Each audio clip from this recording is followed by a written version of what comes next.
Welcome to Daily Dose of English. Number 39. Today, I want to share with you a couple of different expressions. And they all have to do with the woods, because this is where I am right now. This is where I am. I'm in the woods with you. So now you're in the woods somehow. The first expression that I'd like to share with you is to be on a path. And think of this path right here that you can see. It goes off into the distance. And this path is your life. And this one has been pretty well beaten down by shoes, trampled down. And so you can see it pretty easily. And if you're on a path, and that's the first expression, if you're on a path, then you are doing something that a lot of people have done before you.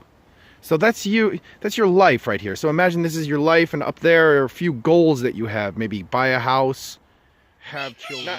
Not everyone walks the same path as everybody else. Some people actually go off on their own.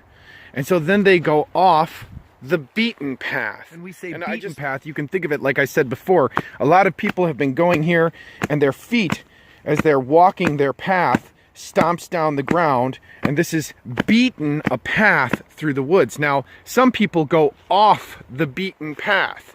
So here we go. I'm walking through the woods, but there is no trail before me anymore. They are choosing to do something that maybe nobody has ever done before. Maybe they're the first person, or very few have ever done this or gone this particular way. So they go off the beaten path. Now me, I'm an American. I live in Germany. That's not common. So I'm off the beaten path because I'm doing what a lot of Americans haven't done. And that's live in a different country. Now, a lot of Americans have, of course, but others haven't. Now, when you go off the beaten path, you kind of have to look around and see what's going on. And sometimes when you do this, you can get yourself into some trouble. The path itself is not very well defined. So here we go. I have what's called an obstacle in my way. And this is one of the troubles about going off the beaten path, is that you can find yourself in a very difficult situation. It's like this right here. This is a very difficult situation to navigate. I have to kind of go through, or I have to go around it again, or I have to try to do something creative to get myself out of this situation. And this kind of a situation, when you're having an obstacle or a difficulty, you can have maybe an argument with friends or family members or loved ones.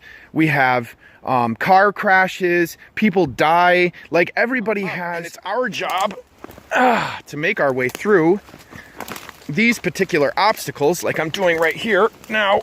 Not so easy. And what's cool is that this particular problem, this particular obstacle was pretty difficult to navigate, but we have this third expression here. And that is, once you're done with that obstacle, and it is now behind me, I'm not in it anymore, we then have an expression called being out of the woods. And now, of course, I'm not really out of the woods right now, but I'm out of the thick of it. I'm not in that argument right now. That car crash was behind me. That person has died a long time ago.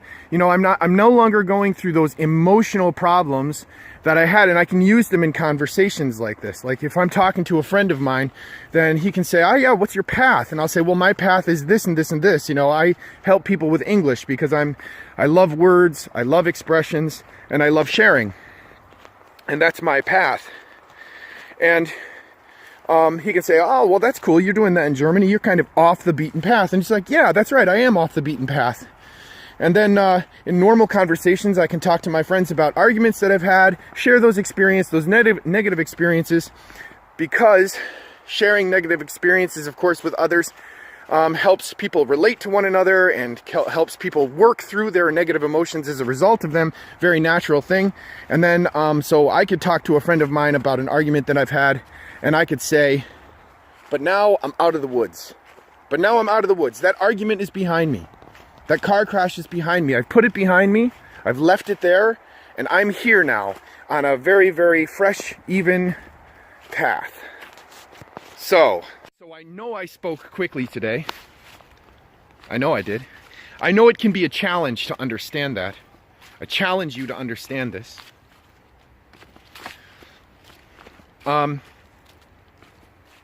But But I hope you enjoyed this English moment. This moment to kind of reflect on things. And I hope that you're able to use these three expressions. Being on a path, going off the beaten path, and coming out of the woods, to be out of the woods when it comes to something. Because they're really good expressions to use. Now if you did like this moment, thumbs up. If you didn't, thumbs down. And actually, if you didn't and thumbs down, give me some feedback. What's up? But regardless of all of that, whether you like it, whether you don't like it, whether you subscribe to it, anybody who's watched this, I appreciate it and thank you very much. And I hope you all have a great day.